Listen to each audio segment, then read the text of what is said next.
Things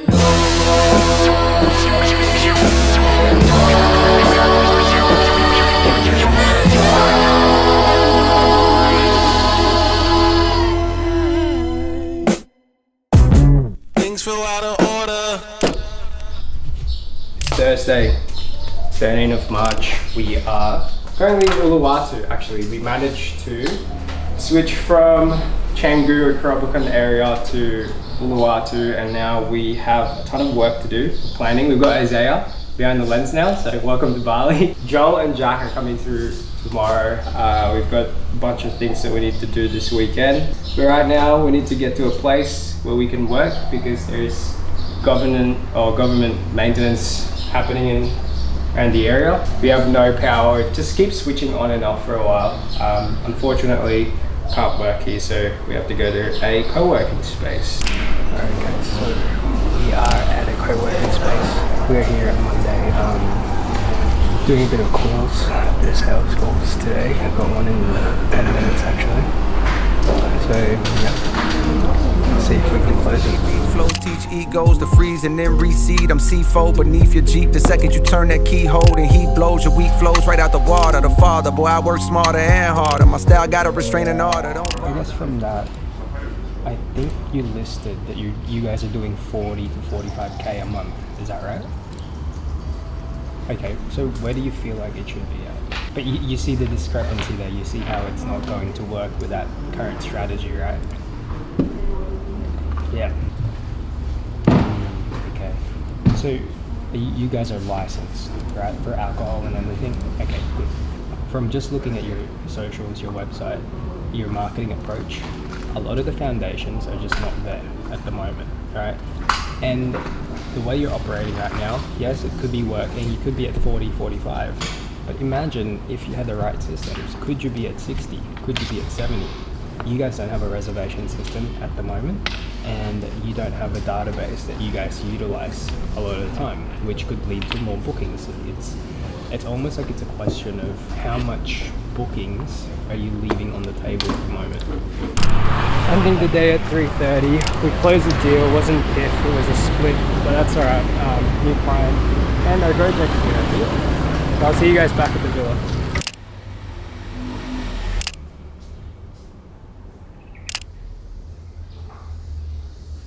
We are heading to the gym.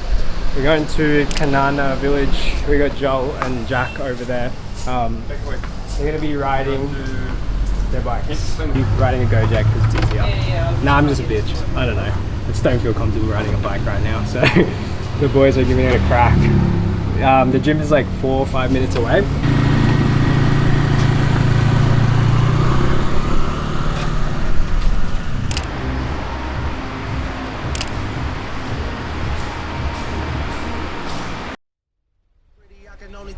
Missionary, fuck that, make a beat switch, turn the hoes up, give $1 million to him. Right now I got so many villas booked, I'm like a billion to him. Dirk's boy told me Marvin's Room was his favorite song, he was drilling to it. 1,000 niggas rapping murder shit and like 10 niggas that'll really do it. Savage, you the only nigga checking on me when we really in some shit, brother. Melissa Ford, you a legend from the 6, hate to see you with a dick sucker. Shit about to be a lit summer. Tell Tony leave the motor running. Tell Mike that the ceiling's too low and booby, how we supposed to throw 100?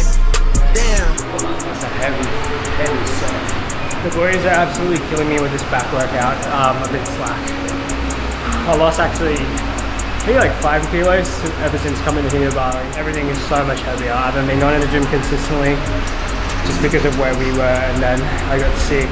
Oh, it's so humbling. It's such an humbling experience to be able to lift as heavy as you would, but it is all part of the process. Precipitation in this bad boy is crazy. Precipitation is not the right word, that's rain. The precipitation, and I just realized it's rain. This morning I just had one call, and it was an onboarding call, and we finally got that done. It's a restaurant somewhere in New South Wales. And then right now we're just hitting the gym after I did that onboarding. Then later on tonight we're gonna take it easy, probably gonna go out to a restaurant or something. Tomorrow we're gonna go out, maybe have a few drinks, and we can go from there. The ice bath was good. Yeah. Riddell took a while to get in there. How about you? Solid workout, enjoyed it, it was good. What do you think about the gym? You like it? Yeah, day pass? I like the sauna as well. Yeah, pretty good. Yeah, I'm dying right now. Fuck, it's hot. How about you? Or Bulls coffee. This is actually the best coffee here in Uluwatu that I know of. Why am I talking like I'm an expert in Uluwatu? Shout out to Bulls Coffee. Back to the dreams. We're talking about dreams, alright? The weirdest one I had was, there was a grizzly bear, like that was gigantic in Stockton. And everyone was trying to hunt it. And it was massive, it was in the main street, and then I tried to kill it, but it ended up getting me. And it was fucking terrifying. It was at night time. It was like that, but the bear was massive. Like we're talking like, look, the size of that tree. Up there. Wow. So we had a client who is just like hard to deal with. I've given him already like a month to, I guess, pay, but clearly that didn't work out. Essentially, I've decided that I'm just not gonna work with this person because just a few reasons why, and it just wasn't ever gonna work out if they keep doing what they're currently doing. Client owes me, I think, $3,300, and it's just not worth the stress, to be honest. Like, money comes back. It's not worth to just kind of affect my day-to-day, dwell on it. It's whatever. It's all about just working with the best clients, I guess, and figuring out what sort of clients I want to work with. That's where we're at, and I'm not even going to chase it anymore.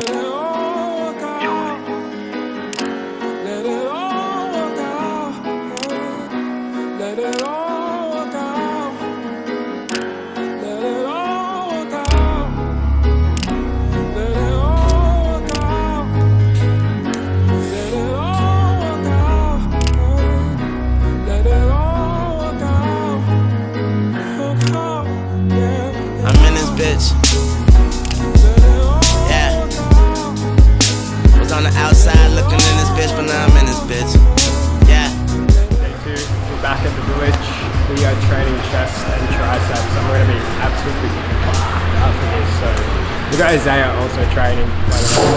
Doesn't usually go to the gym, but he's going to get into it now for the next 2 weeks, and then maybe he'll get a month. So who knows? I feel like I got 10 middle fingers. I'm sipping in this bitch and popping uppers. Gotta take this that shit that give a flower color. Crazy. This is the gym dog. Say hi. Loves the camera. Yo, what's up? Finish with your routine. Sit. Sit.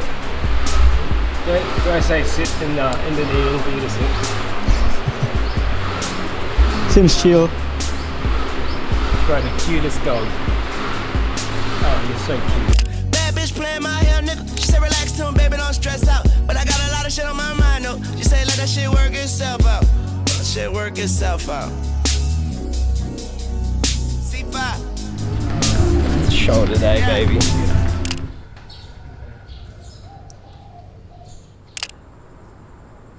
I guess the topic of this video is the challenges of reinvention. Most of you guys know that I was a videographer.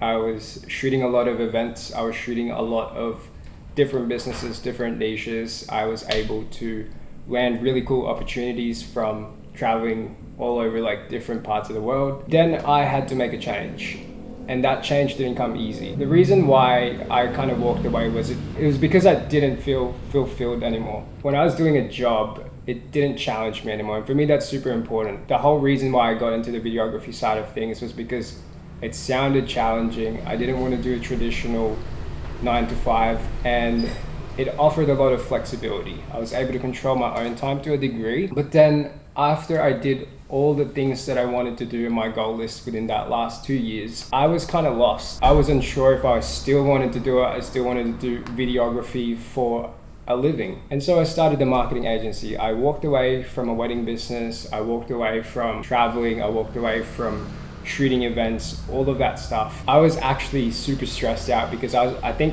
when I came back from a New Zealand trip, it was very tough because I wasn't making as much money as I supposed to be. Like, you know, like obviously there's a lot of expenses, a lot of bills that you have to pay, and I was stressed out. And the one thing that I guess changed everything was the mindset that you cannot lose if you don't fucking quit. There were so many like different times where I didn't feel like getting out of bed just because the amount of stress was just fucking immense. I don't have a job. I'm not doing videography anymore. How do I pay the bills? I didn't know what to do, what to start. I recently, during that time, got into a relationship, so the pressure was even larger than ever. When you are doing something so uncertain, and the doubts that creep into your mind is just next level. It's so crippling. I had to deep dive into marketing because I learned that every business needs marketing. I had to learn as fast as I could, read so many books, watched a lot of videos, and then I had to get into sales because you can have marketing, but if you cannot have the sales skills to close clients, then you won't get paid and you can't get clients. So I had to learn that. Now, the biggest difference between what I have now and what I didn't have back then is leverage. And that's been the biggest thing anyone should learn as a business owner, is to learn how to use leverage. Pretty much it allows you to free up your time, hire someone better than you so that they can execute the things that you need to do. In the game of business, especially if you're the founder, you're starting a company, there is no day off. It's like 7 days a week, and you're working that 7 days a week and you're not getting paid, and you have bills. And then when you hire someone, you have to worry about how to pay them and then how to have the systems. What happens next if a client gets pissed off, you're not delivering, all these things, all this stress. You just feel like you have an imposter syndrome at some points as well. You wake up and it's like, am I really this good? Is this really for me? All those questions are definitely inevitable and they will rise. But again, everyone has them. The greatest, the most successful entrepreneurs, the business owners, they always have imposter syndrome at some point. And I guess to this stage, it's been a struggle to kind of figure out the identity and what I'm trying to build here. Even for me, being in front of the camera here right now, it's a little bit strange that I'm talking about the experience because I'm used to being on the other side, filming other people. And now I'm in front of the camera talking about, I guess, what I'm passionate about, which is business, and talking about the transparency, showing that it's not always super easy. It's not the glam life where you're I'm running a business, I'm here in Bali. It's not like that. Because I think a lot of people, when they have a successful business, they show the end product. Half of them don't show the struggles, half of them don't show the journey. I'm just documenting the whole process of building nothing into something. My perception of success also changed when I changed industry and what I'm doing now. Before it was as a videographer, it was if you get the coolest gigs, you get to, shoot the coolest things, the venues, the coolest resorts, brands, all those things. I think that's how I measured success back then. But now it's a little bit different. Again, the word leverage is the biggest thing, because as a content creator or as a videographer, photographer, you only have such little leverage, one or two, where it's okay, I'll shoot something and then you get someone to edit it. That's the only leverage that you really get. But when you actually start something like a company like this, where you can build systems, invest in the right people to have them execute the things that you need to do a lot better than you can, that frees up a lot of your time, and that gives you freedom, true freedom to know that, okay, even if I get ill for the next 5 days, the business will function on its own. The team will execute at the highest level. And that's what, to me, is the true success. And being able to actually provide and, take care of your family, do all that stuff, that's still a work in progress for me.